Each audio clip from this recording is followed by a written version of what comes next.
নমস্কার সবাইকে। হাজারিবাগের এই ক্লাবটি সুন্দর একটি মুহূর্ত ভাগ করে নিচ্ছি তোমাদের সাথে। ওইখানে প্রতিনিয়ত কোনো না কোনো অনুষ্ঠানের আয়োজন হতো,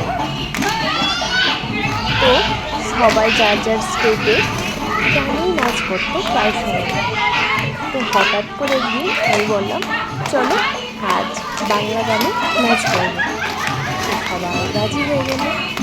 দেখো, সবাই খুব সুন্দর করে আমার সাথে ধামাই দিচ্ছে। এখানে ওরা কিন্তু কেউ বাংলা গান কিছুই বলছে না, তবু খুব সুন্দর তাল মিলিয়ে আমার সাথে ডান্স করছে। খুব মজা হচ্ছিল তখন।